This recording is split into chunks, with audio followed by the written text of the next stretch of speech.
Ladies and gentlemen, may I please have your attention? The meeting of the Los Angeles County Board of Supervisors is about to commence. Members of the public, it is your right to participate in today's board hearing, and the board encourages such participation. We will now move into our public comment period for all agenda items. To all members of the public, when it's your turn to speak, please state your name and which agenda item you wish to speak on. Our first participants is a group of Los Angeles County administrators and managers representing the following county departments: LA County Fire, LA County Human Resources, LA County Parks and Recreation, LA County Department of Children and Family Services, and LA County Internal Service Department. We will begin this segment by calling in 5 in-person speakers from each of the aforementioned departments. You all may come forward and state the agenda items you are addressing today. You may begin. My name is Tom Brown. I'm with the Executive Leadership Development Program. We are the 40th cohort, and we will be speaking on agenda item 11.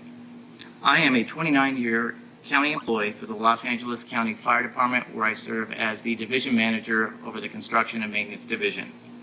I wanted to address this body and speak on the federal efforts that have been taken to reduce the impacts of climate change.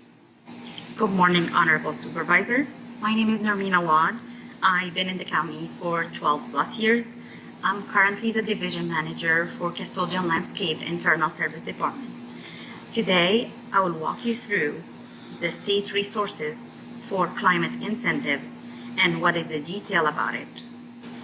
Good morning, supervisors. I am Secunda Giles, an assistant regional administrator with Los Angeles County Department of Children and Family Services. I've been employed with DCFS for the past 24 years. Today, I will be speaking on how Los Angeles County has addressed climate control and how Los Angeles County residents might benefit from imposed incentives. Good morning, supervisors. My name is William Gomez, and I am a 15-year employee with the Department of Human Resources.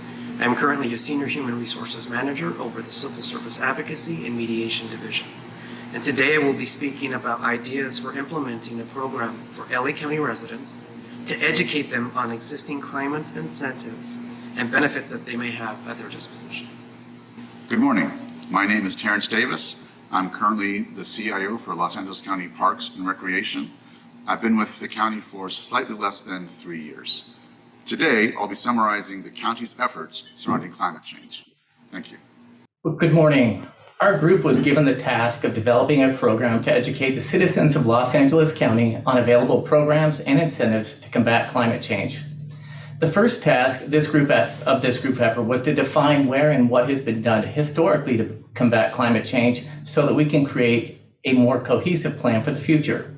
Whether it was the 1997 Kyoto Protocol, where 41 countries banded together to agree to reduce greenhouse gas emissions, or the 2015 Paris Climate Agreement, where 197 countries got together to agree to attempt to reduce global temperatures by 2 degrees Celsius.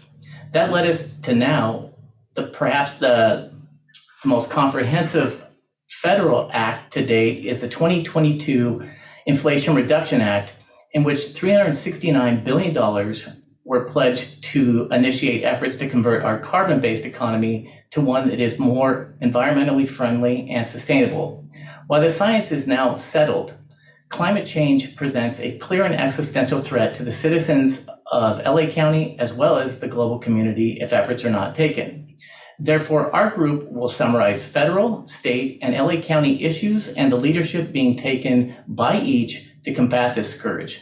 We will then articulate and present a cohesive plan to implement and inform constituents in LA County. Now to discuss the federal government's participation, goals, and efforts to combat climate change.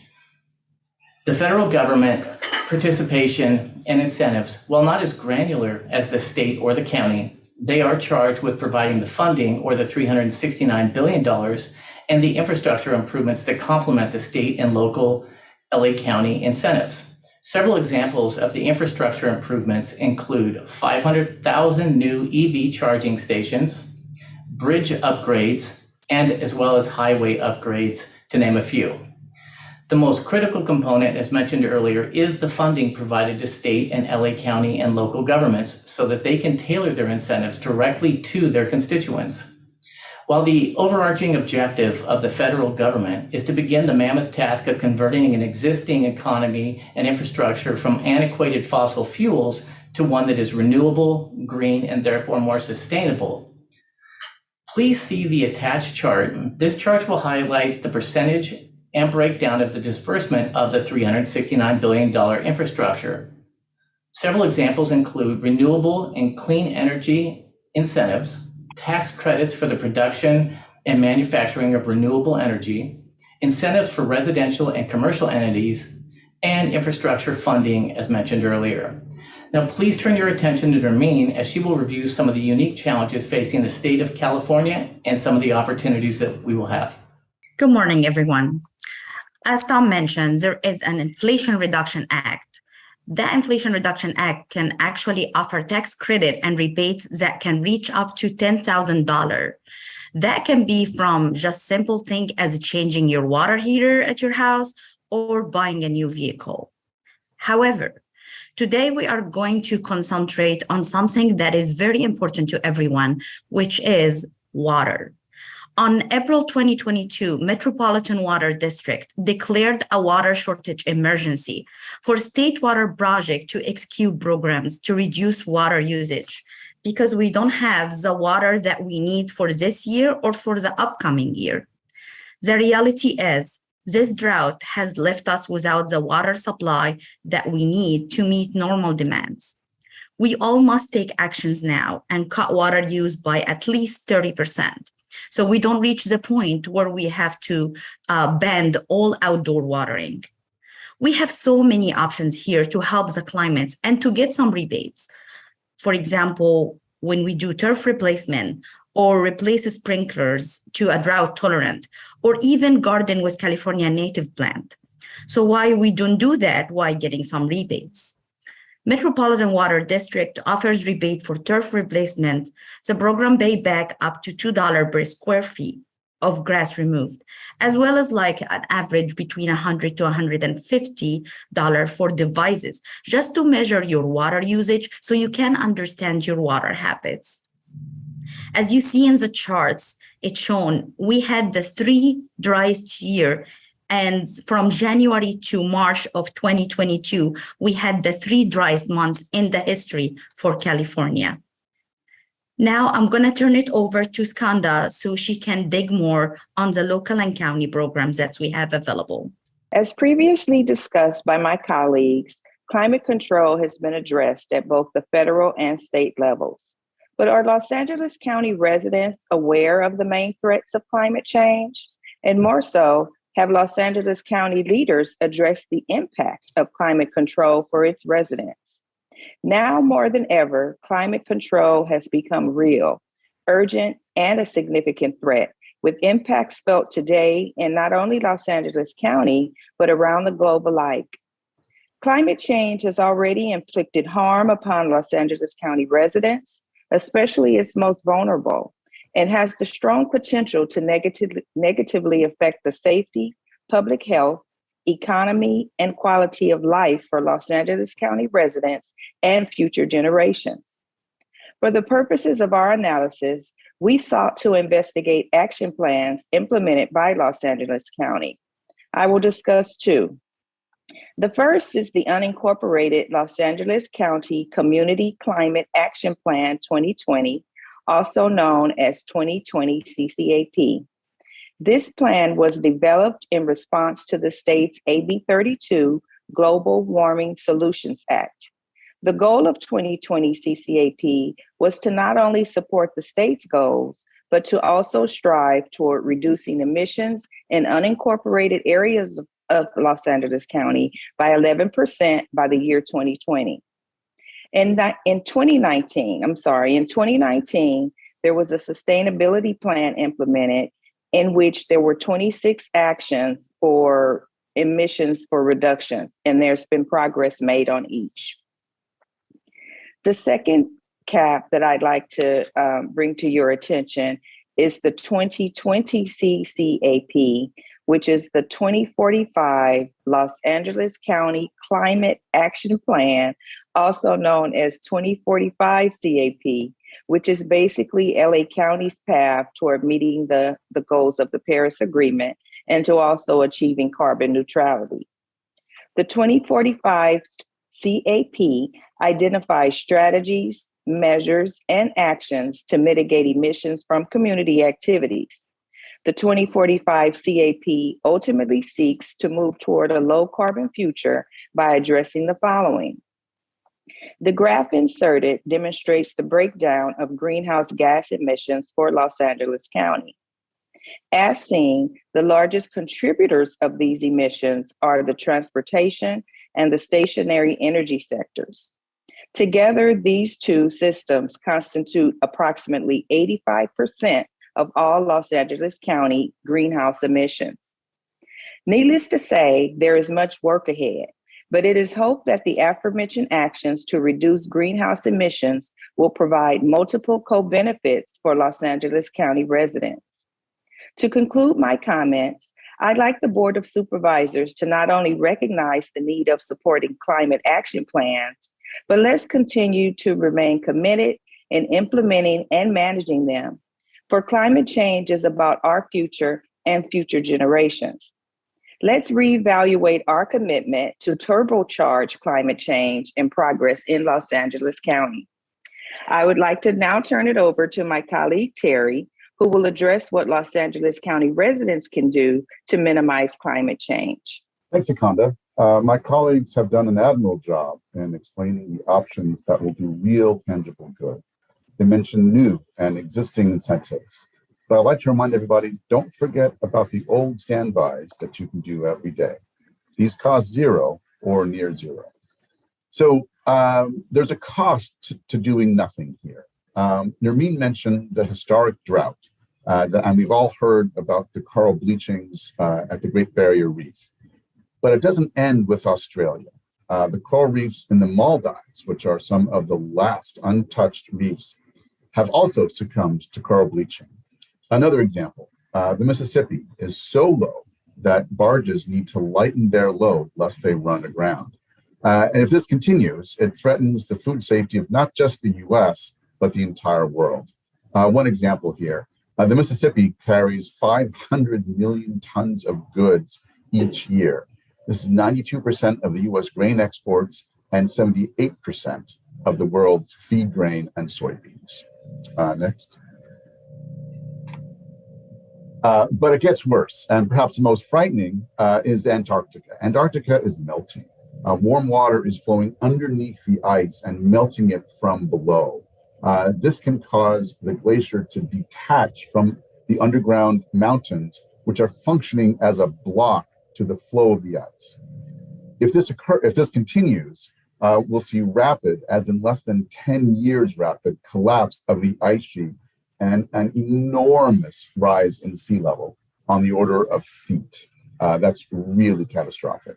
So as Tom mentioned, the world has continued to hold climate change focused conferences. Just this last November, COP27 was held in Sharm el Sheikh, Egypt, where there were representatives from 190 countries, including 90 individual heads of state. You know, the world is aware, individuals are aware, and now everyone needs to do their part. And I really liked the UN Secretary General's statement where he said, cooperate or perish. And now, that's it for me. I'd like to hand it over to William for some closing remarks. Thank you, Terry, and thank you, team. In recognizing the significance of educating LA County residents about available climate-related incentives, our research found that there may be an absence within LA County of a specific program to provide county residents with such information. To be clear, there's plenty of work and research that has been done. Specifically, the Chief Sustainability Office has done great work to that end. That being said, in comparison to other local jurisdictions, there may be an absence of a specific program or entity that links the research done with advising the public on what incentives they can participate in and take advantage of. Accordingly, our research has identified several mechanisms by which the public could be made aware of these climate incentives. The first mechanism would be to establish a marketing campaign to inform and advise residents of the benefits of these climate incentives, as well as the basis as to why such incentives exist. That is, not only share the benefits of participating in the climate incentive offers, but to also explain why such incentives exist to begin with. What is their purpose? By educating the public of the seriousness of the concerns discussed today, it may motivate others to participate in such programs. In terms of marketing the program, the first step would be to plan and identify a campaign strategy. Next would be to design an electronic campaign strategy. And lastly, our research has also identified that we would need to plan a way to publicize any existing business and price incentives that our residents can take advantage of. Now, concerning the planning and identifying of a campaign strategy, the recommendation from the group would be to hire a consultant to assist with the launching and marketing of the program. This would include releasing literature about the program, identifying various multiple language resources that may be needed, as well as hiring designated staff that can work with segments of the community to guide, answer, and facilitate any real-time questions to the residents. Very similar to what the city of LA does. They have designated persons who can answer your call right now. For LA County, with regard to the electronic campaign, the consultant can assist us with the development of a website wherein we can have various climate incentive information discussed and describe the various things that can take place locally. For example, electronic waste recycling events and things of that nature. A description of the issue and a link where the remedies can be offered is essentially the plain language concept of this website. Further, the electronic campaign can also assist with the creation of email lists, which could include monthly newsletters advising residents, for example, about certain electronic waste and recycling events as just mentioned, as well as paint and household solvent pickups and things of that nature. The electronic campaign consultant can also assist with establishing social media accounts such as Twitter, Instagram, TikTok, Twitch, and YouTube, just to name a few. The social media accounts also would allow persons to be able to see and hear about programs regarding climate-related incentives, as well as local events that they can participate in. Of course, the traditional methods of publication would also exist. Television, radio, print campaigns would also be part of this campaign. The second mechanism by which the public could be aware of these climate incentives would be for LA County to liaison with neighboring jurisdictions of similar agencies and share information about climate incentives and the wins that those programs offered in those jurisdictions that have worked. Specifically, LA County can be joined in terms of sharing concepts and even replicating existing benefits that the other jurisdictions have offered.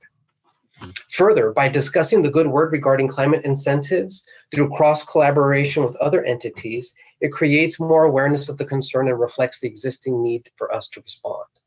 For example, as described earlier on, LA County could liaison with LA Department of Water and Power to discuss and share more information about landscaping incentives, conserving water, cutting back on water bill costs, and agricultural incentives as well.